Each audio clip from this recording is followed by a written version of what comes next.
File చేసింది. రామకృష్ణ గారు ఒక్క నిమిషం. లక్ష్మణ్ గారు నమస్తే అండి. చెప్పండి. లక్ష్మణ్ గారు, ఇప్పుడు మనకు వస్తున్న వార్తలు ఏంటంటే ఆయన ఒకవైపు కాంగ్రెస్తో రాయబారాలు, మరొకవైపు బీజేపీకి మద్దతులు చూస్తున్నాం కదా. ఇవి మనకి ఇప్పుడు కనబడుతున్న వార్తలు, వాస్తవాలు. అయితే ఇవి చేస్తూనే ఆయన మరొకవైపు తను జైలుకి వెళ్ళడం పక్కా కాబట్టి మిగతా ఏర్పాట్లన్నీ చేసుకుంటున్నట్టుగా ఇంకొకటి కనబడుతుంది. మీరు విశ్లేషించమంటే ఆయన పొలిటికల్ కెరియర్ని కానీ లేకపోతే ఈ నేర చరిత్ర ఎటు వెళ్ళబోతుందనే దాని మీద కానీ ఏం చెప్తారు? ఆయన రాజకీయంగా ఆయనకు అండగా బీజేపీ ఉన్నమాట వాస్తవం. 5 సంవత్సరాలు ఇప్పుడు ఆ అండ పోయింది, అది కూడా నిజం. అండ ఉన్నది నిజం, అండ పోయింది కూడా నిజమే. ఇంకా ఆయన ముఖ్యమంత్రిగా ఉన్నంత కాలం ఉంది, తర్వాత పోయింది అంతే. కరెక్ట్. ఎస్. ఇప్పుడు అండ లేదు, ఉంది అని ఇంకా కొంతమంది ప్రచారం చేసుకుంటున్నారు. కానీ నాకున్న పక్కా సమాచారం మేరకు ఎలాంటి అండ లేదు. లేనప్పుడు తనకు ఆందోళన మొదలైంది. మొదలైనప్పుడు ఏం చేయగలుగుతాడు?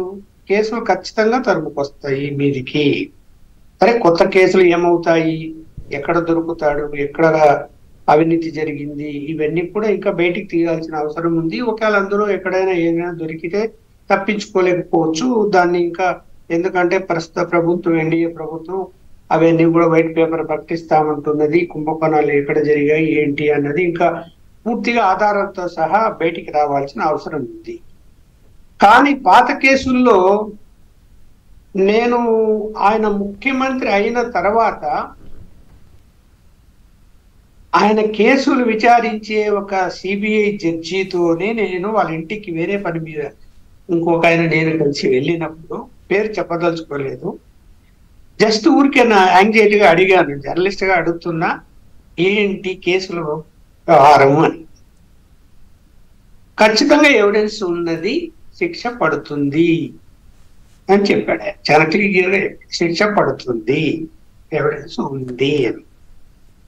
సరే ఆయన బదిలీ, అది రొటీన్ గా బదిలీ అయిపోతారు, వేరే వాళ్ళు వస్తుంటారు సార్. ఇవన్నీ సరే. 5 సంవత్సరాలు ఎలాగో లాగాడు, మొత్తం 12 సంవత్సరాల కేసులు లాగాడు, సరిపోయింది.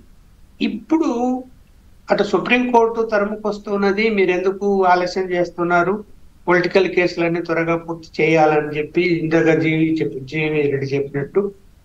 అలాగే అక్కడ విచారణ కూడా రోజువారీ విచారణకు వచ్చినప్పుడు ఇంతకాలం ఏంటి, క్వాష్ పిటిషన్లని అవని ఇవన్నీ వేస్తూ కాలయాపన చేసుకుంటూ అడ్వకేట్ల ద్వారా ఒక్కోసారి జడ్జిలు సెలవులు వెళ్ళిపోవడం, ఒక్కోసారి ఇవి ఏదో కారణాలు వీళ్ళు చెప్పటము, అలా రకరకాల కారణాలతో దాన్ని డ్రాగ్ ఆన్ చేసుకుంటూ వాటిని వచ్చారు.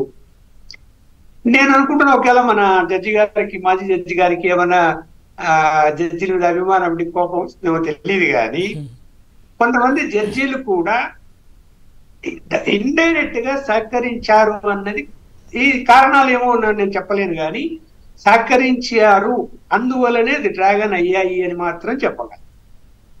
అది ఎవరు ఏమన్నా అనుకోని. ఇప్పుడు అలాంటి పరిస్థితులు ఇవాళ లేవు. ఎందుకు అంటే బీజేపీ కూడా పక్కా ప్రణాళికలతో, న్యాయ వ్యవస్థలో కూడా పక్కా ప్రణాళికలతో వాళ్ళు ముందుకెళ్తున్నారు. ఏ సందర్భంలో ఎవరికి మనము సహాయం చేయాలా, ఎవరికి చేయకూడదు అనేది చాలా స్పష్టత వాళ్ళ దగ్గర ఉన్నది. ఇప్పుడు ఇతనికి సహాయం లభించే అవకాశమే లేదు, 100% లేదు. ఈ విషయం ఎలా అర్థం చేసుకుంటారంటే, నేనే జడ్జి